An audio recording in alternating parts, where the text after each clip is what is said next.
बिस्मिल्लाहिर्रहमानिर्रहीम। अस्सलाम वालेकुम। आज मैं आपके लिए बहुत ही ज़बरदस्त चिकन मिनी पिज़्ज़ा की रेसिपी लेकर आई हूँ। इनको बनाना बेहद आसान है, बहुत ही मज़े के लगते हैं, बच्चों के फेवरेट होते हैं। बच्चों के लंच बॉक्स के लिए बेस्ट रेसिपी है, इसके अलावा पार्टीज़ के लिए भी बेस्ट रेसिपी है। इसकी जो बेस है वो बहुत ही मज़े की, बहुत ही सॉफ्ट बनकर तैयार होगी। और जो है इसको हम दोनों तरीके से बनाएंगे, विदाउट ओवन भी और ओवन में भी। और विदाउट ओवन भी बहुत अच्छे बनते हैं, तो इनको बनाना बेहद आसान है। तो चलिए हैं अपनी रेसिपी स्टार्ट कर लेते हैं। तो आपने वीडियो को पूरा देखना है, वीडियो अच्छी लगे तो वीडियो को लाइक और शेयर ज़रूर कीजिएगा। तो चलिए हैं बढ़ते हैं अपनी रेसिपी की तरफ। तो मज़ेदार से मिनी पिज़्ज़ा बनाने के लिए सबसे पहले इसकी डो रेडी कर लेते हैं। उसके लिए मैंने एक मिक्सिंग बाउल में डाला है 3 कप मैदा। इसको मैंने पहले छान लिया था। इसमें शामिल करेंगे 1 टेबल स्पून चीनी, ये दानेदार चीनी है, और 1 टेबल स्पून इंस्टेंट यीस्ट यानी खमीर, 1 टीस्पून जाएगा नमक का, और 1 टीस्पून डालेंगे हम इसमें बेकिंग पाउडर। और इन सब चीज़ों को हम अच्छे से मिक्स कर लेंगे। तो जब ये सब चीज़ें मिक्स हो जाएंगी तो इसमें हम शामिल करेंगे 1/4 कप मेरे पास कुकिंग ऑयल है। तो इसमें से थोड़ा सा मैंने बचा लिया बाद में ऊपर से इसको ग्रीस करने के लिए और बाउल को ग्रीस करने के लिए। इन सबको अच्छे से मिक्स कर लेंगे। यहाँ पर आधा कप मेरे पास नीम गर्म दूध है, ये सारा हम इसमें डाल देंगे और इसको अच्छे से मिक्स कर लेंगे। और इसके अलावा हमें अगर लिक्विड की ज़रूरत होगी तो हम इसको नीम गर्म पानी से गूँधेंगे, ठीक है। हमें एक सॉफ्ट जो डो बनाकर तैयार करनी है। यहाँ मेरे पास 1 कप नीम गर्म पानी है, थोड़ा थोड़ा डालते जाएंगे और इसको हम गूँधते जाएंगे, ठीक है। हमें एक नरम सी और हाथों में चिपकने वाली ऐसी डो हो जो आपके हाथों पर चिपके। ये देखिए इस तरह की डो हमें चाहिए। इन सब चीज़ों को हमने अच्छे से मिक्स कर लिया, सिर्फ मिक्स किया मैंने मैदे को। और अब क्या करेंगे, इसको हम जो है थोड़ा सा ऑयल लगा लेंगे और 10 मिनट के लिए हम इसको रेस्ट दे देंगे। तो 10 मिनट के बाद हम इसको मज़ीद थोड़ा सा गूँध देंगे। इससे क्या होगा, डो बहुत अच्छी और सॉफ्ट बनकर तैयार होती है। तो बस इसको कवर करके हम 10 मिनट के लिए छोड़ दूँगी। और यहाँ पर जो है पानी इतना हमारा 1 कप में से बच गया था, यानी कि 1.5 कप लिक्विड था हमारे पास, आधा कप दूध और 1 कप पानी, उसमें से इतना हमने लिक्विड बचा लिया। बाकी से हमने डो को गूँध लिया है। 10 मिनट गुजर चुके हैं। इसको मैं निकाल कर डो को काउंटर पर रख लेंगे हम, और थोड़ा सा ऑयल लगा के इसको मज़ीद थोड़ा सा गूँध लेंगे। सिर्फ 1 आध मिनट गूँधेंगे। पिज़्ज़ा की डो का बहुत ज़्यादा गूँधने की ज़रूरत नहीं होती, तो बस 1 आध मिनट गूँधेंगे। इससे क्या होगा, बहुत ही स्मूथ हमारी डो हो जाएगी। और अगर ज़रूरत पड़ी तो हम थोड़ा सा मैदा भी डस्ट कर लेंगे ताकि ये हाथों को चिपके नहीं। तो इस तरीके से आपने इसको गूँध लेना, बस 1 आध मिनट ही गूँधना है। थोड़ा सा मैदा डस्ट कर लूँगी मैं और इसको हम अच्छे से गूँध लेंगे। तो डो को हमने अच्छे से गूँध लिए। इसको हम इकट्ठा करके बाउल को ग्रीस करके ऑयल से, और इसको हम इसमें रख देंगे और इसको हम राइस होने के लिए छोड़ देंगे। तो अगर तो बहुत ज़्यादा सर्दियाँ होंगी तो आप इसको ज़्यादा गर्म जगह पे रखें। तो अभी भी बहुत गर्मी भी नहीं है तो मैं इसको ओवन में रखूँगी। अगर गर्मियाँ फुल गर्मी हो तो आप इसको बाहर भी रख सकते हैं, अच्छे से राइस हो जाती है। तो बस मैं इसको रख दूँगी ओवन के अंदर, और तब तक हम अपनी बाकी की प्रिपरेशन कर लेते हैं। तो जब तक बाकी की तैयारी करेंगे तो हमारी डो अच्छे से राइस हो जाएगी, ठीक है। अब चलते हैं नेक्स्ट स्टेप की तरफ। तो नेक्स्ट स्टेप में मैंने यहाँ पर लिया है 250 ग्राम बोनलेस चिकन, जिसको मैंने छोटे छोटे क्यूब्स में कट कर लिया है, और इसको मैरिनेट करेंगे। इसके लिए आधा खाने का चम्मच यानी हाफ़ टेबल स्पून अदरक लहसुन का पेस्ट डालेंगे। तकरीबन हाफ़ टी स्पून नमक है, हाफ़ टी स्पून लाल मिर्चों का पाउडर, 1/4 टीस्पून कुटी हुई लाल मिर्चें, 1/4 टीस्पून हल्दी जाएगी, हाफ़ टी स्पून सफ़ेद ज़ीरा कुटा हुआ, और 1 टीस्पून सूखा धनिया, और 1/4 टीस्पून गरम मसाला डालेंगे। और 2 से ढाई खाने के चम्मच डालेंगे इसमें दही, और 2-3 ड्रॉप में इसमें डालूंगी ऑरेंज फूड कलर के। अगर आपके पास पाउडर में कलर है तो पाउडर भी डाल सकते हो, अगर आप नहीं डालना चाहते तो आप इसको छोड़ दें, ज़रूरी नहीं है। इन सबको हम अच्छे से मिक्स कर लेंगे और इस चिकन को हम मैरिनेट होने के लिए छोड़ देंगे। तो अब हमें पिज़्ज़ा सॉस बनानी है, ये भी हम झटपट बना लेंगे। तो उसके लिए मैंने एक पैन ले लिया है, इसमें डालेंगे 1 से 2 खाने के चम्मच कुकिंग ऑयल, और इसमें मैं डालूंगी हाफ़ टी स्पून कुटा हुआ लहसुन। इसको हम थोड़ा सा फ्राई कर लेंगे, खुशबू अच्छी से आना शुरू हो जाएगी, थोड़ा सा कलर भी चेंज होगा। तो साथ ही मैं इसमें डाल दूंगी थोड़ा सा पानी। पानी क्यों डालना है, क्योंकि हमने इसमें डालनी है टोमेटो प्यूरे, और जो फ्रीज़ हुई है, ठीक है। तो वो एकदम से मेल्ट नहीं होगी तो इसलिए जल जाएगी, इसलिए पहले हमने पानी ऐड किया है। तो इस टोमेटो प्यूरे के मैंने तकरीबन 4 क्यूब्स डाले हैं। अगर आपके पास टोमेटो प्यूरे नहीं है तो आप सिंपल 5 से 6 टमाटर लेके उनको ग्राइंड करके आप इसमें डाल देंगे। ये टोमेटो प्यूरे वही है जिसकी रेसिपी मैंने आपको पहले जो है दे दी है, चैनल पर सिखाई है मैंने बनाना। तो इसका लिंक मैं आपको डिस्क्रिप्शन बॉक्स में दे दूँगी। इसका बहुत ही फ़ायदा होता है। देखें, झटपट आपने पिज़्ज़ा सॉस बनानी हो तो फटाफट से आप निकाल लें और इस पिज़्ज़ा सॉस बना लें, बहुत ज़्यादा पकाना नहीं पड़ता आपको। तो इसको मेल्ट होने देंगे। जब ये मेल्ट हो जाएगी तो इसमें डालेंगे 1/4 टीस्पून नमक, 1/4 टीस्पून कुटी हुई लाल मिर्चें, 2 टेबल स्पून टोमेटो केचप, और इनको अच्छे से मिक्स करेंगे। थोड़ा सा मिक्स करने के बाद इसमें डालेंगे 1/4 टीस्पून ओरिगेनो पाउडर। अगर आपके पास ओरिगेनो लीव्स हैं तो आप लीव्स भी डाल सकते हैं, और इसको हम अच्छे से मिक्स कर लेंगे। तो पिज़्ज़ा सॉस मैं यहाँ पर थोड़ी बना रही हूँ इसलिए कि मेरे पास ऑलरेडी पहले से पिज़्ज़ा सॉस फ्रीज़ की हुई मौजूद थी, तो वो भी मैं इसमें शामिल कर दूँगी। तो और देखिए ये टोमेटो प्यूरी हमारी पहले से पकी हुई है, काफ़ी थिक है, इसको हमें बहुत ज़्यादा पकाने की ज़रूरत नहीं है। बस 1-2 मिनट पकाएंगे तो हमारी पिज़्ज़ा सॉस तैयार हो जाएगी। थोड़ा सा यहाँ पे आप चेक कर लें कोई चीज़ कम हो, नमक या मिर्च, तो मुझे यहाँ पर ऑरिगेनो कम लगा था तो मैंने वो डाल दिया है।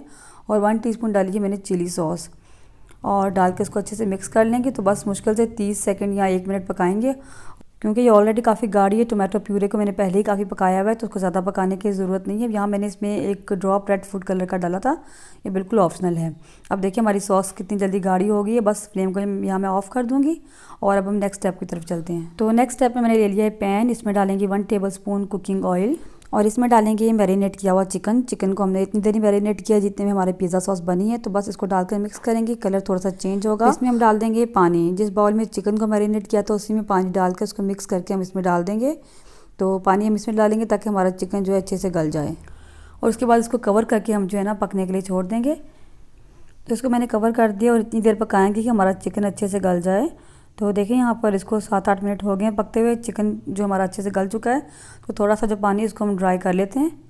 तो जब पानी ड्राई हो जाएगा इसका अच्छे से, तो उसके बाद फ्लेम को कर देंगे ऑफ़, और इसके बाद हम इसको जो है ना कोयले का धुआं देंगे, ठीक है। तो यहाँ मैंने एल्युमिनियम फॉइल रख लिया और उसके ऊपर हम एक जलता हुआ कोयला रख देंगे, और इसके ऊपर 2-4 बूंदे ऑयल की टिपकाएंगे ताकि धुआं इसमें से निकलना शुरू हो जाए, और इसको फ़ौरन से कवर कर देंगे ताकि धुआं इसके अंदर ही रहे। और बहुत ज़्यादा हमने इसको जो है ना स्मोक नहीं देना, सिर्फ 1 मिनट देंगे, वरना ये थोड़ा सा इसमें से कड़वा टेस्ट आना शुरू हो जाएगा धुएँ का। तो बस 1 मिनट हो गया तो उसको मैं हटा लूँगी कोयले को, और चिकन भी हमारा रेडी है। और अब हम इसको बाउल में निकाल लेते हैं, उसके बाद चलते हैं अपने नेक्स्ट स्टेप की तरफ, ठीक है। तो नेक्स्ट स्टेप में जो है देखिए हमारा डो जो है अच्छे से राइज़ हो चुकी है। जितनी देर में हमने पिज़्ज़ा सॉस और चिकन बनाया है उतनी देर में तकरीबन 1-1.5 घंटे में हमारी डो अच्छे से राइज़ हो चुकी थी। इसको मैंने ओवन के अंदर रखा था, देखिए माशाल्लाह बहुत ही अच्छी फूल चुकी है। और इसको निकाल लेंगे, और निकाल के काउंटर पर डालकर इसको दोबारा से थोड़ा सा गूँध लेंगे, और थोड़ा सा मैं मैदे को डस्ट करूँगी काउंटर पे, और इसको हल्का हल्का हम दोबारा से गूँध लेंगे ताकि ये डो हमारी सॉफ्ट और मुलायम हो जाए, ठीक है। तो उसके बाद क्या करेंगे, इसका पेड़ा बनाकर और जो है हम इसको बेल लेंगे। मैदा डस्ट करेंगे हम, और इसको हम बेल लेंगे एक बड़ी सी रोटी की तरह। बहुत ज़्यादा मोटी भी ना हो और बहुत पतली भी ना हो, नॉर्मल हो, तकरीबन 1/4 इंच के बराबर हम रोटी बेल लेंगे। देखिए मैंने इसको बेल लिया है। और अब क्या करेंगे, कोई भी कटर ले लें, आप कोई गिलास ले लें, मेरे पास ये कटर है तो मैं इससे इसको शेप दे रही हूँ। आप कोई गिलास ले सकते हैं, किसी बॉक्स का ढक्कन ले सकते हैं, तो कुछ भी ले सकते हैं जो आपके पास चीज़ हो। जितने साइज़ की आप बनाना चाहते हैं आप उस साइज़ के बना सकते हैं। तो मैं इसको इस तरह कट कर लूँगी, और जो बाकी डो बच जाएगी उसको हम निकाल लेंगे, और इसको हम दोबारा से पेड़ा करके फिर से शेप दे लेंगे। तो ये जो मैंने पिज़्ज़ा बनाए हैं इनको हम विदाउट ओवन बनाएंगे। तो यहाँ मैंने एक ट्रे ले ली, इसको मैं ऑयल से ग्रीस कर दूँगी, और जो इसका फालतू ऑयल है वो हम टिश्यू पेपर से साफ़ कर लेंगे। उसके बाद ये जो पिज़्ज़ा की बेस है इसको हम रख देंगे इस ट्रे के ऊपर। और मैंने यहाँ पर कुछ ज़्यादा ही क्लोज़ कर दिया था, आप इतना करीब मत रखिएगा क्योंकि जब ये राइज़ होती है तो फिर और ज़्यादा फैल जाती है, तो जुड़ जाते हैं आपस में। तो अब ये ग्लास की मदद से इसको हम शेप दे देंगे, इस तरह दरमियान से दबाते जाएंगे, साइडें इसकी थोड़ी थोड़ी मोटी रहने देंगे, तो ताकि अच्छी सी शेप इसकी आ जाए। और अब इसको शेप देने के बाद यहाँ मेरे पास जो है तमाम चीज़ें रेडी हैं टॉपिंग के लिए। पिज़्ज़ा सॉस भी रेडी है, वेजिटेबल्स भी तैयार हैं, और चिकन भी रेडी है। तो अब क्या करेंगे, सबसे पहले मैं यहाँ पर कांटे की मदद से इसको मैं निशान लगा लूँगी। ये हम इसलिए लगाते हैं कि जब ये बेक होता है उसके बाद ये रोटी जो है ना इसकी जो बेस होती है फूल जाती है रोटी की तरह। तो इस तरह अगर निशान लगा लें तो क्या होता है इसमें हवा नहीं भरती। तो अब सबसे पहले इसके ऊपर हम लगाएंगे पिज़्ज़ा सॉस, कम या ज़्यादा अपनी मर्ज़ी से आप लगा सकते हैं। मैं यहाँ पर ½ टीस्पून के बराबर लगा रही हूँ। तो तमाम पिज़्ज़ाज़ पे मैंने जो है ना पिज़्ज़ा सॉस लगा दी है। और इसके बाद यहाँ पर मेरे पास चेडर और मोज़रेला चीज़ है जिसको मैंने ग्रेट कर लिया था, ये इसके ऊपर डाल देंगे। हंस पे ज़रूरत आप जितनी चाहें डाल सकते हैं। और चीज़ डालने के बाद इसके ऊपर चिकन के पीस रख लेंगे हम। टॉपिंग आप कोई सी भी चाहें कर सकते हैं, जितनी चाहें कर सकते हैं, जो चीज़ आपको पसंद हो आप वो लगा सकते हैं। अभी शिमला मिर्च और प्याज को मैंने ऊपर काट के रखा हुआ है, ये ऊपर लगा लेंगे, बिल्कुल छोटा छोटा मैंने कट किया है। और वेजिटेबल्स लगाने के बाद फिर से इसके ऊपर लास्ट में जो है ना थोड़ी थोड़ी हम चीज़ ऐड करेंगे। अच्छा, टॉपिंग करने के बाद इसको दोबारा से 10-15 मिनट के लिए छोड़ना होता है ताकि अच्छे से राइज़ हो जाएं। अगर सर्दी में तो आप ये स्टेप लाजमी फॉलो करें, पर अभी गर्मी है तो जितनी देर में मैंने टॉपिंग ऊपर की है तब तक हमारे आप देख सकते हैं पिज़्ज़ा की बेस अच्छे से राइज़ हो चुकी है। तो मुझे इसको दोबारा से रखने की ज़रूरत नहीं है। तो लास्ट में मैं इसके ऊपर ऑरिगेनो लीव्स डाल दूँगी, आप चाहें तो पाउडर भी डाल सकते हैं। और इसके बाद मैंने थोड़ी थोड़ी जो है ना कुटी हुई लाल मिर्च भी इसके ऊपर छिड़की थी। तो बस अब हमारे पिज़्ज़ा जो है ना वो बेक होने के लिए रेडी हैं। तो मैंने यहाँ पर पतीला रखा हुआ चूल्हे पर, इसको मैंने प्री हीट बिल्कुल नहीं किया और इसमें मैं अपनी ये ट्रे रख दूँगी पिज़्ज़ा की, ठीक है।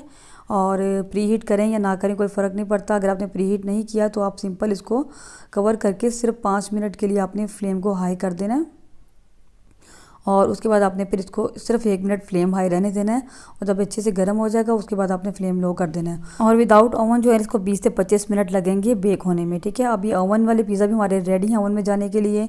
तो ओवन को मैंने 180 डिग्री पर 10 मिनट पहले प्री हीट होने के लिए रख दिया था। इनको बेक होने के लिए रख देंगे और इनको तकरीबन 15 से 20 मिनट लगेंगे। अब यहाँ पर जो है पतीले वाले जो हमारे पिज़्ज़े हैं इनको 15 से 20 मिनट हो चुके हैं। ऊपर से माशाल्लाह बिल्कुल तैयार लग रहे हैं, लेकिन इनको मैंने नीचे से चेक किया था, अभी ये थोड़े से जो है कच्चे लग रहे हैं, अभी कलर नहीं आया इन पर नीचे से। तो 12 से 10 मिनट के लिए छोड़ देंगे। तो 10 मिनट बाद देखिए माशाल्लाह हमारे पिज़्ज़ाज़ बनकर रेडी हो गए हैं, उन पर नीचे से बहुत अच्छा सा कलर आ चुका है।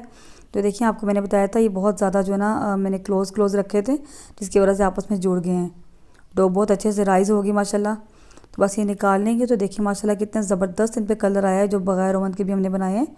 अभी चूँकि आपस में जुड़ गए हैं तो इनको हम छुरी की मदद से इस तरह कट कर लेंगे ताकि पिज़्ज़ा हमारे ख़राब ना हो। तो मैं आपको एक उठाकर भी चेक करवाती हूँ कि कितना ज़बरदस्त माशाल्लाह कलर भी आया है, ऊपर से भी और नीचे से भी माशाल्लाह बिल्कुल परफेक्ट बने हैं।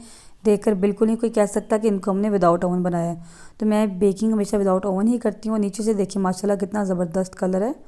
तो ओवन मैंने अभी न्यू ही परचेज़ किया है। तो मुझे जो है ना वैसे विदाउट ओवन बेकिंग ज़्यादा अच्छी लगती है और ज़्यादा अच्छा जो है रिज़ल्ट आता है। देखिए माशाल्लाह कितने ज़बरदस्त बने हैं और कितनी सॉफ्ट हमारी जो है ना इसकी बेस बनी है, आप देखें।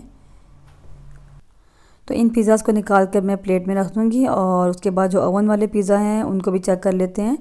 तो इनको भी तकरीबन 20 मिनट लगे थे बेक होने में। तो माशाल्लाह ये भी बनकर तैयार हो चुके हैं। तो बहुत ही सॉफ्ट बने माशाल्लाह। देखिए इनका कलर भी कितना ज़बरदस्त आया है। देखिए कितने आसान है पिज़्ज़ा बनाना। मिनी पिज़्ज़ा बनाना बच्चों को बना करते हैं, बच्चों को बेहद पसंद आएंगे और लंच बॉक्स में बच्चों के लिए बेस्ट रेसिपी है ये। तो ये थी मेरी आज की रेसिपी। मुझे उम्मीद है कि आपको ज़रूर पसंद आई होगी। चैनल पर नहीं है तो चैनल को सब्सक्राइब भी ज़रूर कर दें। तो वीडियो अच्छी लगे तो लाइक और शेयर ज़रूर कर दीजिएगा। मिलते हैं इंशाल्लाह किसी नेक्स्ट वीडियो में किसी नई रेसिपी के साथ। तब तक के लिए अल्लाह हाफिज़।